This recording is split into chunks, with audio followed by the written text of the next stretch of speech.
नमस्कार विद्यार्थी मित्रांनो, क्रिएटिव्ह मॅथ्स मराठी या आपल्या यूट्यूब चॅनलमध्ये तुमच्या सगळ्यांचं सहर्ष स्वागत आहे. इयत्ता 10वी बोर्डाची परीक्षा आणि आहे आपला इंग्रजीचा पेपर 27 तारखेला.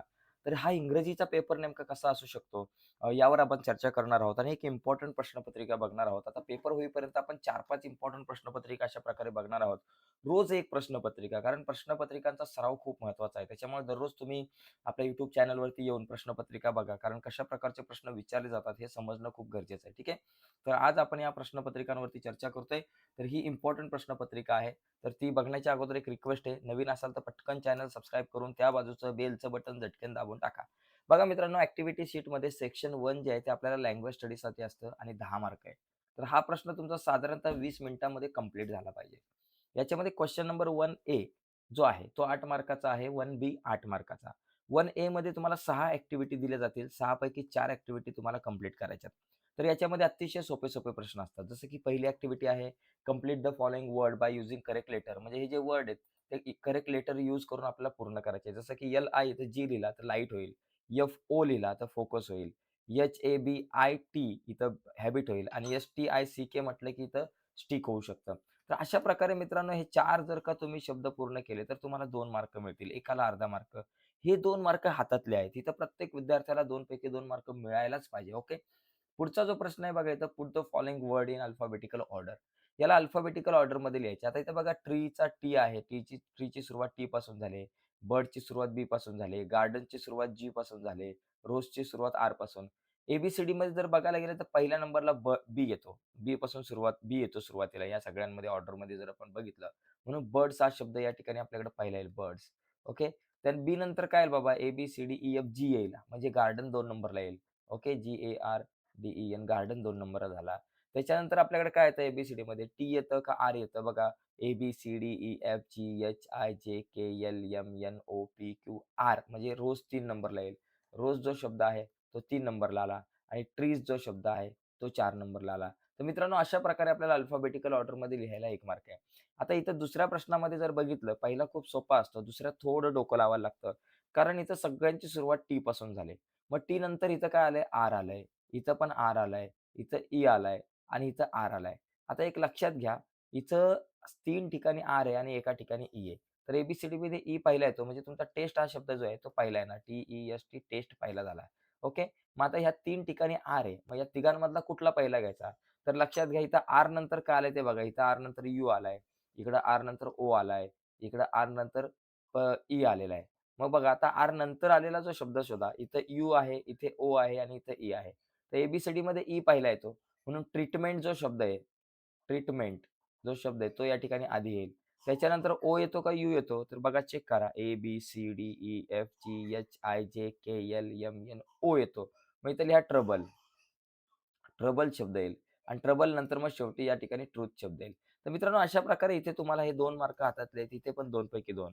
पहिल्यात 2 पडतील, दुसऱ्यात 2 पडतील. हे 4 मार्क झाले. अजून 2 प्रश्न सोडवायचे आहेत आपल्याला 6 पैकी. इथे बघा हा पंच्युएट द फॉलोइंग सेंटेन्स. तर इथं पंच्युएट द फॉलोइंग सेंटेन्स म्हणजे योग्य विरामचिन्ह वापरायचे. तर इथं लक्षात घ्या शी क्राईड, आर यू क्रेझी? आता शी क्राईड म्हणजे इथं कोणतरी बोललेलं असतं. ते शी क्राईड म्हणजे ती बोलली. ती या ठिकाणी ओरडलेली आहे. काय बाबा बोलले? Are you crazy? तर हे वाक्य जे आहे ना, ते तिच्या तोंडातून बाहेर पडले. ते डबल इन्व्हर्टेड कॉमामध्ये पहिले लिहायचं. आता आर यू क्रेझी हा प्रश्न आहे म्हणून इथं प्रश्नचिन्ह द्यायचं. त्याच्यातला आर मधला ए जो आहे तो कॅपिटल काढायचा. बरोबर? शीचा येस कॅपिटल काढायचा. झालं मित्रांनो. अशा प्रकारे आपल्याला हे सोडवायचंय 1 मार्क. आता इथं तर टीचर बोललेली आहे. काय बोलले बाबा ते जे काय बोलले ते इथे कॉमा द्यायचा राहिला बघा. जे काय बोलले त्याला इन्व्हर्टेड कॉमामध्ये बाबा लेट्स स्टार्ट टुडेज लेसन. आता हे विधान आहे म्हणून या ठिकाणी इकडे पूर्णविराम दिला. आता लेट्सचा एल कॅपिटल आणि इथं एस अपोस्ट्रोफी लिहिला. संपला विषय. लेट्स स्टार्ट टुडेज लेसन आणि इथं द चा टी जो आहे तो कॅपिटल. इथे 1 मार्क. म्हणजे इथे पण तुम्हाला 2 मार्क मिळून जातील. एकदम सोपा प्रश्न आहे. आणि चौथा सगळ्यात सोपा कारण आपल्याला काय करायचंय make 4 word using the letters in the word. या वर्डमधले लेटर यूज करून तुम्हाला या ठिकाणी 4 शब्द बनवायचे आहेत. तर ते 4 शब्द बनवताना एक लक्षात घ्या मित्रांनो, 3 3 लेटर्सचं एक वर्ड असला पाहिजे मिनिमम. 2 लेटरचा वर्ड चालणार नाही. आता इथं बघा ॲडव्हर्टाइजमेंट मधलं बघा ॲडव्हर्टाइज हा एक शब्द तुम्हाला मिळतो. ॲडव्हर्टाइज हा एक शब्द तुम्हाला मिळाला. दुसरा शब्द या ठिकाणी तुम्हाला एम-ई-एन मेन हा एक शब्द तुम्हाला या ठिकाणी मिळाला. त्याच्यानंतर इथं बघा ई-ए आणि इथं टी, ईट हा शब्द मिळाला. ई-ए-टी हा ईट हा एक या ठिकाणी शब्द मिळाला. त्याच्यानंतर एस-ई-ए-टी, सीट हा या ठिकाणी तुम्हाला शब्द मिळू शकतो. असे 4 झाले. यापेक्षाही जास्त तुम्ही बनवू शकता. पण तुम्हाला 4च शब्द या ठिकाणी बनवायचे आहेत. किंवा टी-ई-एन-टी, टी-ई-एन-टी, टेंट हा एक शब्द या ठिकाणी तयार होऊ शकतो. डी-ए-टी-ई, डेट हा शब्द तयार होऊ शकतो. तर भरपूर शब्द तयार होतात. आपल्याला 4च बनवायचे आहेत. त्याच्यानंतर इथं बघा रिलेटेड वर्ड. आता इथं स्टुडंट्सशी रिलेटेड वर्ड हा एक 5वा प्रश्न जो असतो तो रिलेटेड वर्डचा असतो. म्हणजे हा जो स्टुडंट जो शब्द आहे, त्याच्याशी रिलेटेड वर्ड म्हणजे इथे स्टुडंट कसा दिलाय? क्लेव्हर दिलाय. क्लेव्हर दिलाय म्हणजे याचा अर्थ तुम्हाला काही ते ॲडजेक्टिव्ह लिहायचे. क्लेव्हर आहे. स्टुडंट कसा क्लेव्हर आहे. त्याचबरोबर स्टुडंट स्मार्ट आहे. स्मार्ट बरोबर त्याचबरोबर तुम्ही इथं म्हणू शकता स्टुडंट क्रिएटिव्ह आहे. क्रिएटिव्ह आहे. स्टुडंट कसा आहे बाबा? काइंड आहे. स्टुडंट म्हणजे स्टुडंटशी रिलेटेड. त्याचबरोबर इथं ब्रेव्ह येऊ शकतो. स्टुडंट काय बाबा? ब्रेव्ह आहे. त्याचबरोबर स्टुडंट इंटेलिजंट आहे. स्टुडंट कसा आहे? वाईज आहे. तर अशा प्रकारे तुम्हाला या ठिकाणी इथं शब्द लिहायचे आहेत. म्हणजे स्टुडंटशी कसा आहे, तर कसा आहे ते लिहायचं. ओके. स्कूल आहे असं वगैरे नाही. स्टुडंट शाळेत जातो म्हणून स्कूल लिहायचा अशातला भाग नाही. कसा आहे म्हणजे इथं ॲडजेक्टिव्हच आले पाहिजे. 6वा प्रश्न बघा, हा पण एक सोपा प्रश्न आहे. इथे एक वर्डची चेन तयार करायची आहे. पण ती चेन इथं व्हर्ब म्हटलंय म्हणून व्हर्बचीच तयार करायची. बघा complete the word chain of verb आणि त्याच्यानंतर add 4 words each beginning with the last letter of the previous word. आधीच्या वर्ड्सच्या शेवटी जे काही लेटर आलेले आहेत त्यांनी सुरुवात करायची. जसं इथं ग्रोचं डब्ल्यू आलेलं आहे शेवटी. तर मी डब्ल्यू पासून सुरुवात करणार आहे. मग इथं डब्ल्यू पासून तुम्ही सुरुवात केली समजा डब्ल्यू पासून वर्क हा शब्द तयार होता. तर इथं वर्बच लिहायचे बरं का. वर्ब म्हटलं की वर्ब, ॲडव्हर्ब म्हटलं की ॲडव्हर्ब, नाऊन म्हटलं की नाऊनचीच चेन तयार करायची. पण जास्तीत जास्त वेळा नाऊन आणि व्हर्बचीच चेन विचारली जाते. वर्कच्या शेवटी के आला मग के पासून तयार होणारा शब्द कीप आहे.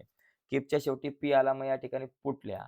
पुटच्या शेवटी टी आला मग टी आला म्हणजे टी पासून तयार होणारा टेक लिहा. टेक लिहा, टॉक लिहा. त्याच्यानंतर टी पासून तयार होणारे बरेचसे शब्द तुम्ही लिहू शकताय. तर अशा प्रकारे पहिल्यातला जो ए आहे त्याच्यामध्ये हे 6 प्रश्न खूप सोपे असतात. 6 पैकी फक्त 4 सोडवायचे आहेत. प्रत्येकाला 2 मार्क म्हणजे तुम्हाला 8 मार्क इथं मिळू शकतात. तसं बघायला गेलं तर कुठल्याही आपल्या विद्यार्थ्याला इथं 8 मार्क मिळू शकतात. त्याच्यानंतर दुसरा प्रश्न आहे डू ॲज डायरेक्टेड. दुसऱ्यामध्ये तुम्हाला 2 प्रश्न आहेत.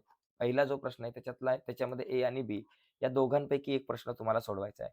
जसं की इथं पहिल्यातला जो ए असतो त्याच्यामध्ये काय असतं बाबा make a meaningful sentence by using the phrase to be afraid of. आता टू बी अफ्रेड ऑफ हा जो फ्रेज आहे, याचा वापर करून तुम्हाला एक एक या ठिकाणी काय बनवायचं आहे, एक वाक्य बनवायचं आहे. म्हणजे त्याची भीती असणे. मग इथं तुम्ही लिहू शकता, she is afraid of riding bicycle. She is afraid of आपण लिहू शकतो, she is afraid of afraid of afraid of dark पण लिहू शकता. Afraid of dark, afraid of riding bicycle, afraid of riding car वगैरे असं तुम्ही लिहू शकता. ठीक आहे. म्हणजे इथे 1 मार्क मिळतील. किंवा तुम्ही इथे लिहू शकता add a clause to the following sentence to expand it meaningfully. किंवा तुम्ही इथे एक क्लॉज ॲड करू शकता. हे एक ऑलरेडी एक वाक्य दिलंय. याला जोडून दुसरं उपवाक्य लिहा. जेणेकरून एक वाक्य नवीन तयार होईल आणि त्याला काहीतरी मीनिंग असेल. म्हणजे जसं की धिस इज अ क्लासरूम. मग धिस इज अ क्लासरूमच्या पुढे आपण लिहू शकतो, की where our teacher teach us. Where where our teacher teach us असा तुम्ही या ठिकाणी लिहू शकता किंवा तुम्हाला वाटलं तर दुसरं सुद्धा या ठिकाणी कुठलं वाक्य तुम्ही जोडू शकताय. फक्त रिलेशन मेंटेन राहिलं पाहिजे. ओके. वाक्य तयार होणारं जे आहे ते रिलेटेड वाक्य किंवा त्याचं मीनिंग असलं पाहिजे. मीनिंगफुल वाक्य असलं पाहिजे. त्यानंतर दुसरा प्रश्न बघा. पहिल्यामध्ये ह्या दोघांपैकी तुम्हाला एक लिहायचा आहे आणि बी मधल्या दुसऱ्यामध्ये सुद्धा हा ए आणि हा बी दोघांपैकी एक लिहायचा आहे. तर ए खूप सोपा असतो. जसं की ॲड अ पफिक्स किंवा सफिक्स लावून तुम्हाला एक नवीन वर्ड तयार करायचा. जसं की मॅनेज पासून तुम्ही मॅनेजमेंट हा शब्द तयार करू शकता. काइंड पासून तुम्ही अनकाइंड शब्द तयार करू शकता किंवा काइंडनेस असा शब्द तयार करू शकता. तुम्हाला असे शब्द तयार करायचे आहेत. मला तर वाटतं हा पहिला प्रश्न खूप सोपा आहे. हा तुम्ही सोडू शकता. ठीक आहे. त्याच्यानंतर दुसरा किंवा किंवा तुम्ही बी सोडू शकताय. बी मध्ये काय करायचंय? हे जे 2 शब्द दिलेत, या 2 शब्दांपैकी एका कुठल्यातरी शब्दाचा उपयोग करून एक पूर्ण वाक्य तयार करायचंय. जसं की तुम्ही मॅनेजचा शब्द वापर करून तुम्ही मॅनेजचा शब्द वापर करून तुम्ही लिहू शकता, you can manage your business from home. You can manage your work you you can manage your work असं म्हटलं तरी चालेल. नुसते सोपं वाक्य तयार केलं तरी चालेल. काइंडचा उपयोग करून तुम्ही एखादं वाक्य तयार करू शकताय. We must be kind to birds and animal असं वाक्य. पण याच्यापेक्षा सोपा प्रश्न जो आहे तो तुम्हाला हा असणार आहे. त्याच्यामुळे मला असं वाटतं दुसऱ्यातला ए सोडवा. खूप सोपा आहे. पफिक्स किंवा सफिक्स लावून नवीन शब्द तयार करणं. ठीक आहे. याच्यानंतर आपल्याकडे सेक्शन 2 जो आहे त्याच्यामध्ये टेक्स्च्युअल पॅसेज आहे. 20 मार्काचा प्रश्न आहे. 2 पॅसेज विचारले जातील. जसं की इथे बघा या ठिकाणी टेक्स्च्युअल पॅसेजमध्ये तुम्हाला काय करायचंय, तुम्हाला असे 5 ॲक्टिव्हिटी 5 उपप्रश्न असणार आहे. A1, A2, A3, A4 आणि A5. त्याच्यामध्ये A1 जो आहे तो सोपा असतो. त्याच्यामध्ये जसं ट्रू, फॉल्स किंवा सेंटेन्स पूर्ण करा अशा प्रकारचे आहेत. A2 मध्ये पण तुम्हाला तशाच प्रकारचे प्रश्न असतात. A3 मध्ये तुम्हाला व्हॉकॅब्युलरीचे रिलेटेड प्रश्न असतील. ज्याच्यामध्ये तुम्हाला विरुद्धार्थी शब्द लिहा, समानार्थी शब्द लिहा अशा प्रकारे. A4 ग्रामर आहे आणि A5 जो आहे तिथं तुम्हाला समत लिहायचं आहे. जसं की आता या ठिकाणी ही जी हा जो या ठिकाणी पॅसेज आहे, तुम्ही जर बघितला, हा जर नीट तुम्ही वाचला, तर याच्यामध्ये काय दिलंय बाबा, रायटर्स बघा इथं पॅसेज आहे, त्याच्यामधला A1 प्रश्न आहे. याच्यामध्ये ट्रू आणि फॉल्स लिहायचं बाबा. कुठलं वाक्य ट्रू आहे, कुठलं वाक्य फॉल्स आहे. तर ही जी जर का तुम्ही पॅसेज वाचला, तर तुमच्या लक्षात येईल, की बाबा the sun was now ascending in the sky, blazing on his ledge that face the south. Okay. He felt the heat because he felt the heat because he had not taken since the previous nightfall. Sorry, he had not eaten since म्हणजे काही खाल्लं नव्हतं रात्रीपासून त्यांनी. Okay. मग आता इथं लक्षात घेतलं तर द साइट द फूड बघा, the side of the food maddened हिम.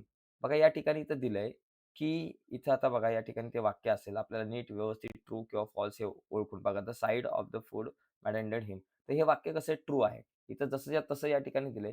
म्हणजे इथं तुम्ही लिहू शकता ट्रू. त्याच्यानंतर he pretended to be falling asleep. तर या ठिकाणी हे जे वाक्य आहे हे सुद्धा प्रूव्ह आहे. जर तुम्ही इथं शोधायचा प्रयत्न केला, बघा pretended to be falling asleep हे पण बरोबर आहे वाक्य. याला सुद्धा तुम्ही म्हणू शकता ट्रू. ओके. त्याच्यानंतर the mother ate a piece of fish that lay at her feet. तर इथं हे वाक्य जे आहे ते पूर्णपणे फॉल्स आहे तिसरं. आणि चौथं जे आहे the sun was descending in the sky. नाही, हे पण चूक आहे. सन वॉज असेंडिंग आहे. त्याच्यामुळे हे वाक्य सुद्धा फॉल्स आहे. तर एकदम सोपं आहे मित्रांनो. इथं 2 मार्क तुम्हाला मिळू शकतात. म्हणजे पॅसेजवरच्या प्रश्नांची उत्तर लिहिताना एकदम काळजी घ्यायची व्यवस्थित. आणि हा पॅसेज आला तर एकदम सोपा आहे मित्रांनो. लक्षात घ्या, ट्रू आणि फॉल्स सारखे प्रश्न आपल्यासाठी खूप सोपे असतात. यानंतर पुढचा प्रश्न इथे दिलाय बघा या ठिकाणी, की action of family members, his father. त्याचे फादर काय करतात? त्याच्या फादरची जी ॲक्शन आहे, ती तुम्हाला या ठिकाणी शोधायची आहे. मदरची ॲक्शन काय आहे? ती आपल्याला शोधायची आहे. सगळ्यांच्या ॲक्शन शोधून आपल्याला या ठिकाणी लिहायचे आहेत. तर इथं फादरची ॲक्शन जर तुम्ही शोधायचा प्रयत्न केला, तर ती काय आहे बघा. The father was preening the feathers on his white pack. तर हे तुम्ही लिहू शकता. Was was printing preening the feathers. Was preening the feathers एवढं लिहिलं तरी चालेल. त्याच्यानंतर मदरचा जर विचार केला, तर वॉज लुकिंग ॲट हिम. मदरचा विषय आला. मदर काय वॉज लुकिंग ॲट हिम. आणि हिज ब्रदरचा जर पाहिलं, तर were lying on the plantain. आणि त्याच्यानंतर तो काय करतोय बाबा, pretended to be falling asleep. इथं दिलंय बघा. तो काय करतोय, pretended to be falling asleep. तर अशा प्रकारे इथं या प्रश्नाचं उत्तर तुम्ही जर बघायला गेलं, तर या प्रश्नाचं जे उत्तर आहे, ते तुम्हाला पॅसेजमधल्या वेगवेगळ्या वाक्यांमधून मिळतं.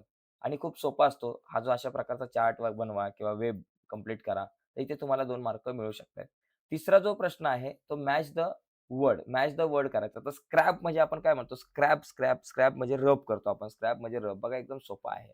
डोजिंग म्हणजे काय बाबा, स्लीपिंग लाईटली. डोजिंग म्हणजे तुमचं स्लीपिंग लाईटली होऊ शकतो. प्लेंटेनो म्हणजे पठार आपण म्हणतो ना पठार. तर तसंच आपलं large area of flat land म्हणू शकतो. वेट म्हणजे काय या ठिकाणी शार्पन आपल्याला म्हणता येईल.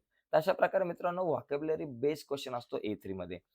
तर त्याच्यामध्ये अशाच प्रकारचे तुम्हाला टेबल कंप्लीट करा किंवा समानार्थी शब्द लिहा, विरुद्धार्थी शब्द लिहा. अशा प्रकारे येऊ शकतं. ओके. तर चौथा जो प्रश्न आहे त्याच्यामध्ये तुम्हाला व्याकरणाशी रिलेटेड प्रश्न जसं की इथे दिलंय the sight of the food maddened him. आता हे याचा तुम्हाला जर टॅग करताना हे वाक्य जसं तसं लिहायचं. एक कॉमा द्यायचा आणि नंतर मग या ठिकाणी तो टॅग लिहायचा. आता इथं जर विचार केला तर इथं कुठल्याही प्रकारचं आपल्याला सहाय्यकारी क्रियापद दिसत नाहीये. पण इथं मॅडेंडेड दिले म्हणजे V2 आहे. इथं भूतकाळ असेल तर मग डिडंटचा वापर करायचा. डिडंट. डिडंट का वापरला? कारण इथं भूतकाळ आहे. भूतकाळातलं वाक्य आहे. जर फक्त मॅडेंड असतं, ईडी नसता आणि हे वर्तमान काळातलं असतं, तर डज किंवा डूचा आपण वापर केला असता. आता डिडंट आणि नंतर मग इट आपण लिहू शकतो. डिडंट, इट आणि प्रश्नचिन्ह. इथं नॉट नसल्यामुळे डिडंट. नॉट जर असता वाक्यामध्ये, वाक्य जर नकारार्थी असतं, तर टॅग होकारार्थी आला असता. ओके. पुढचा बघा. Only his mother was looking at him. बघा, rewrite the sentence in present perfect tense. आता प्रेझेंट परफेक्ट टेन्सचं जर रचनासूत्र जर बघितलं, तर एस प्लस आपल्याकडं हॅवचा वापर करतो किंवा हॅजचा वापर करतो आणि V3 नंतर ओ. म्हणजे पहिला एस पाहिजे. एस काय बाबा, ओन्ली हिज मदर हा आपला एस आहे. त्याच्यानंतर हॅव किंवा हॅज पाहिजे. आता ही मदर जी आहे ती एकटी आहे. त्याच्यामुळे आपल्याकडे हॅज येईल. एकटी असेल तर हॅज येईल. त्याच्यानंतर V3 लुकचं तिसरं रूप काय झालं बाबा, लुक. लुक आणि नंतर बाबा तुमचा ओ जो आहे ॲट हिम जसाच्या तसा त्याच्यात काही बदल नाही. म्हणजे only his mother has look at him असं या ठिकाणी हे वाक्य होऊन जाईल. तर एकदम सोपं आहे मित्रांनो, काही जास्त अवघड नाहीये. त्याच्यानंतर 5वा जो आहे तो पर्सनल रिस्पॉन्स रिलेटेड आपल्याला प्रश्न आहे. त्याच्यामध्ये तुम्हाला दिलंय right any 4 good things that your parent टॉट यू. तुमच्या आई-वडिलांनी तुम्हाला शिकवलेले कुठलेही 5 या ठिकाणी चांगल्या गोष्टी तुम्हाला या ठिकाणी सांगायच्या आहेत. तर त्या चांगल्या गोष्टी कुठल्या बाबा?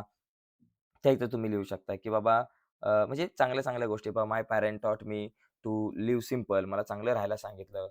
लिव्ह ऑनेस्ट चांगलं वागायला शिकवलं. बरोबर ना? त्याचबरोबर ट्रुथफुल खरं बोलायला शिकवलं. त्याचबरोबर तुम्ही लिहू शकता they guide me in in deciding my goal in my life. अशा प्रकारे तुम्हाला इथं वाक्य लिहिता येऊ शकतात. पर्सनल रिस्पॉन्स हे 4 ते 5 वाक्यामध्ये तुम्ही या ठिकाणी लिहा. तुम्हाला नक्कीच मार्क मिळतील. ठीक आहे. त्याच्यानंतर बघा बी पॅसेज जो आहे तो पण तसाच आहे. या ठिकाणी कोण कोणाला म्हटलं? बघा एकदम सोपा वाक्य आहे. त्याच्यानंतर इथं दुसरा बघा या ठिकाणी मुद्दा बघितला. दुसरा प्रश्न आहे वेब कंप्लीट करा. तर हा एक चांगला प्रश्न आहे. त्याच्यानंतर इथे बघा तुम्हाला मी म्हटलं वर्ड तुमचा जो काही व्होकॅब्युलरीशी रिलेटेड बी3 आहे. इथे जर तुम्ही बघितलं इथे डू ॲज डायरेक्टरमध्ये तुम्हाला या ठिकाणी काय दिलेलं आहे, की इथं रिपोर्टेड स्पीच आहे. तर या ठिकाणी ह्या रिपोर्टेड स्पीचमध्ये जर तुम्ही बघितलं, तर इथे काय बघा एकदम सोपा प्रश्न आहे. इथे तुम्हाला question tag sorry correct indirect speech तुम्हाला या ठिकाणी हे करायचं आहे. तर या ठिकाणी इनडायरेक्ट स्पीचमध्ये जर तुम्ही बघितलं, तर इथं ही आस्क मी या ठिकाणी आतमध्ये जर तुम्ही बघितलं तर प्रश्नार्थी वाक्य आहे. त्याच्यामुळे ही आस्क मी आणि 2 वाक्य जोडताना व्हॉटचाच वापर केला पाहिजे. मग इथे सगळीकडे 2 वाक्य जोडताना व्हॉटचाच वापर आहे. He ask me what, he ask me what, he ask me what, he ask me what आणि आतमध्ये जर आपण पाहिलं, तर आतमध्ये इथं लक्षात घ्यायचं व्हॉट नंतर मग आपण या ठिकाणी काय करू शकतो, या ठिकाणी व्हॉट व्हॉट इज माय आता व्हॉट इज माय या ठिकाणी करत असताना व्हॉट नंतर आपल्याला डायरेक्ट या ठिकाणी आतमध्ये काय करायचं इथं कर्त्याचा वापर करायचा आहे. Okay. What is my my fault is या ठिकाणी माय कर्त्याचा वापर करायचा. तर कर्ता या ठिकाणी आतमध्ये जर बघितलं तर माय. तर मायच्या ऐवजी आपण काय करणार चा वापर करणार. माय म्हणजे हीज. तो म्हणाला त्याचा ना मग मायचं काय होतं बाबा हीज होतं. मग हीज 2 ठिकाणी आहे. इथं पण हीज आहे आणि इथं पण हीज आहे. पण हीज नंतर मग आपल्याकडे काय आला पाहिजे फॉल्ट आला पाहिजे. हीज नंतर बाबा त्याचं जे क्रियापद आहे ते लिहिलं आपण आणि त्याच्यानंतर हा इज जो आहे, इजचं काय होतं बाबा इजचं वॉज होतं म्हणून हा वॉज. म्हणून डी ऑप्शन या ठिकाणी करेक्ट असणार आहे. त्याच्यानंतर इथं बघा अंडरलाईन द इन्फिनिटिव्ह हे खूप सोपं आहे. इन्फिनिटिव्हला अंडरलाईन करा म्हणजे हे वाक्य पूर्ण जसं आहे तसं लिहायचं आणि इन्फिनिटिव्ह टू सोबत येतो. मग टू नंतर काय बाबा किल आलं. तर टू किल या शब्दाला फक्त अंडरलाईन करायचं. तर हा जो प्रश्न आहे एकदम सोपा आहे. हातातले मार्क आहे. याला तर अभ्यास करायची पण गरज नाहीये. आणि पर्सनल रिस्पॉन्स काय बाबा?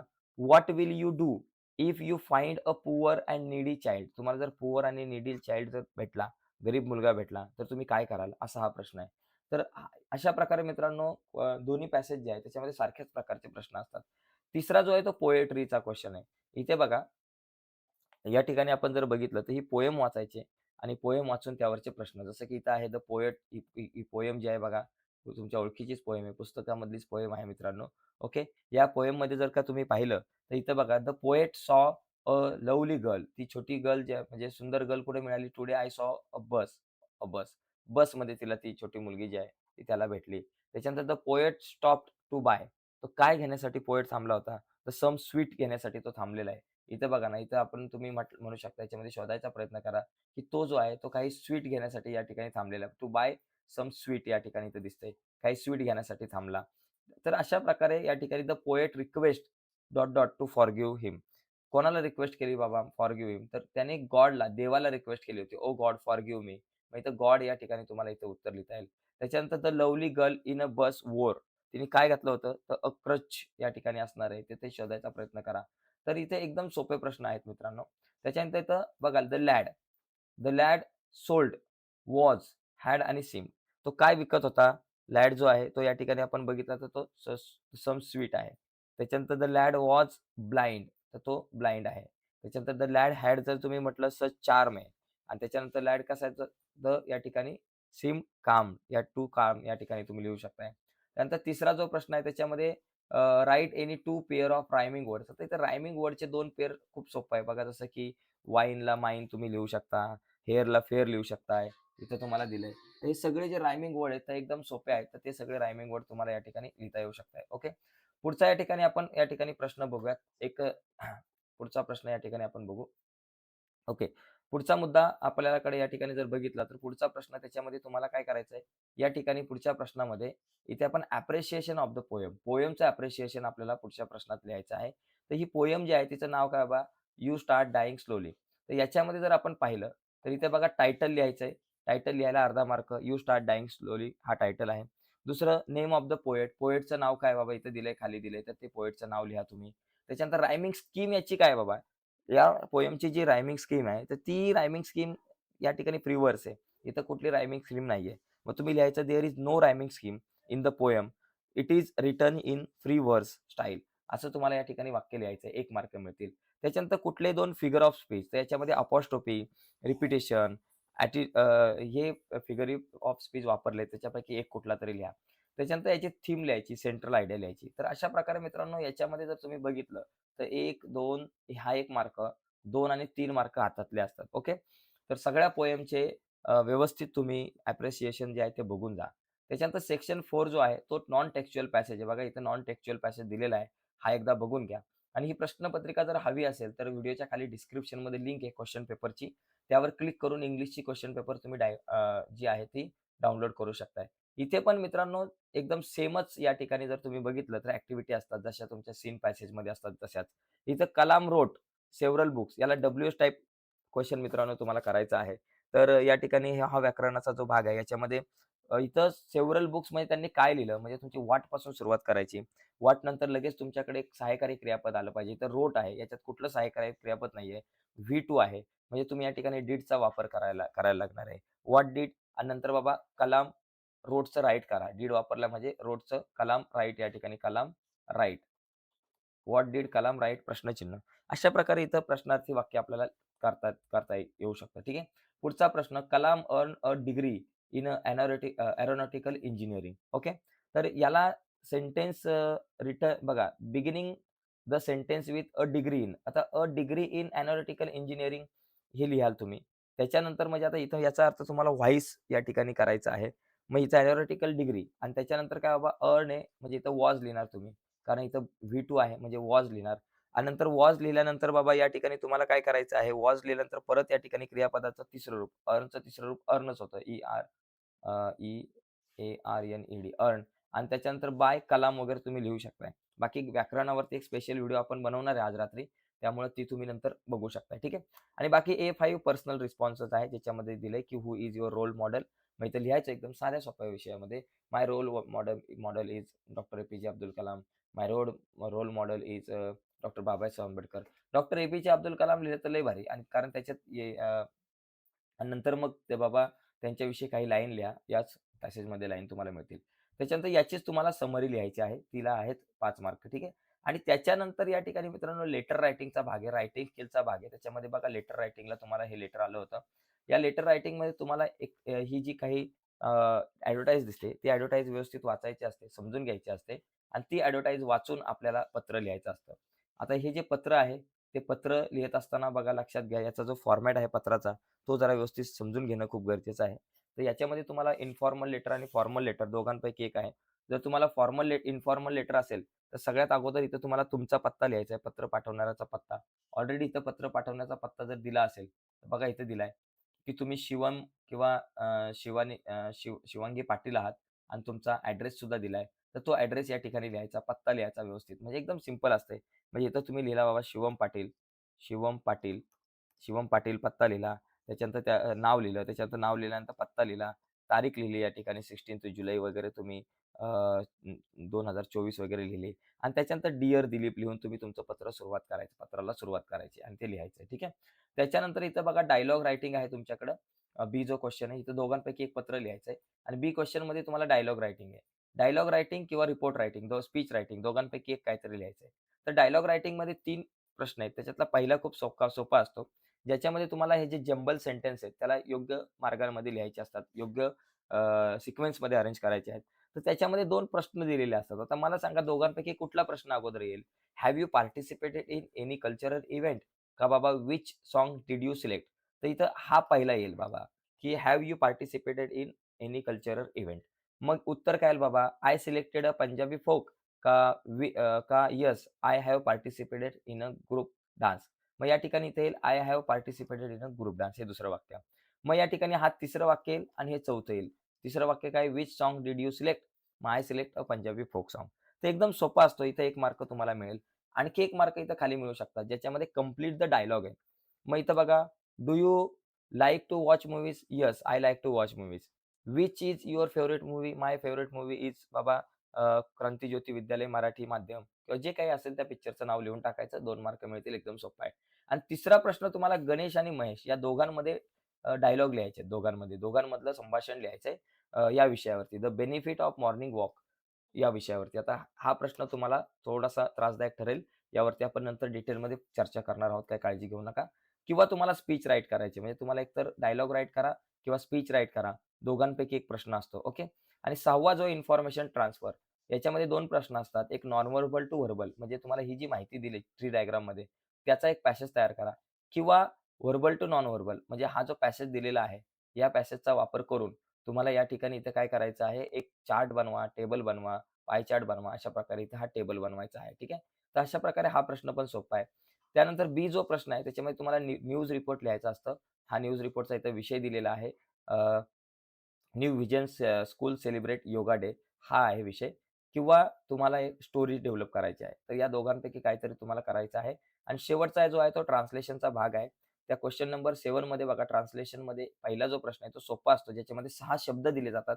त्याचे मराठीत अर्थ. जसं कॉम्पिटिशन म्हणजे स्पर्धा. तुम्हाला माहिती आहे मराठीमध्ये अर्थ कॉम्पिटिशनचा स्पर्धा येऊ शकतो. ह्युमॅलिटी म्हणजे त्याला आपण म्हणू शकतो मानवता. करेज म्हणजे ध्येय. प्रेयर म्हणजे प्रार्थना. ग्रेट म्हणजे मोठा. आणि डस्ट म्हणजे धूळ. तर असे 6 शब्द आहेत. त्याच्यातले 4 शब्दांचे मराठी अर्थ लिहायचे आहेत. त्याच्यानंतर इथं 2 वाक्य दिली जातील दुसऱ्या प्रश्नामध्ये. 4 वाक्य दिली जातील. त्याच्यातल्या 2 वाक्यांचे मराठीत अर्थ सांगायचे आहेत. त्यातलं पहिलं वाक्य आहे, remove your shoes outside the library. तुमच्या चपला, तुमची पादत्राणे ग्रंथालयाच्या बाहेर काढा. Don't tear the pages of book. पुस्तकाची पाने फाडू नका. Keep silence in the library. ग्रंथालयामध्ये शांतता राखा. Return the book within 1 week. एका आठवड्याच्या आत तुम्ही पुस्तक परत करा. आणि पुढचा जो प्रश्न असतो सी, त्याच्यामध्ये तुम्हाला म्हणी दिलेल्या असतात. त्या 2 म्हणीपैकी एक म्हण जी आहे तिचा अर्थ तुम्हाला मराठीत लिहायचा आहे. जसं की अ friend is need is a friend Indeed. म्हणजे गरजेला संकटकाळी उपयोगी पडतो तोच खरा मित्र. त्याचबरोबर इट टेक टू कॉलर्स म्हणजे याचा अर्थ काय बाबा या ठिकाणी आपण लिहू शकता, की एका हाताने टाळी वाजत नाही. ओके. तर अशा प्रकारे मित्रांनो ही एक प्रश्नपत्रिका आपण आज बघितली. पुढच्या व्हिडिओमध्ये आपण आणखी एक प्रश्नपत्रिका बघू, जेणेकरून तुमचा एक चांगला सराव होईल आणि आजच्या चर्चेमध्ये इथेच थांबूयात मित्रांनो. नक्कीच तुम्हाला व्हिडिओ आवडले असेल तर व्हिडिओला लाईक करा. नवीन असाल तर चॅनल सबस्क्राईब करून त्या बाजूला असलेलं बेलचं बटन दाबायला विसरू नका. आणि जर तुम्हाला ही प्रश्नपत्रिका आणि अशा प्रकारच्या अनेक काही प्रश्नपत्रिका इम्पोर्टंट हव्या असतील, त्यांची पी-डी-एफ हवी असेल, इंग्लिशच्या नोट्स हव्या असतील, तर या व्हिडिओच्या खाली डिस्क्रिप्शनमध्ये मी दिल्यात त्या बघा. धन्यवाद. बाय सर्वांना.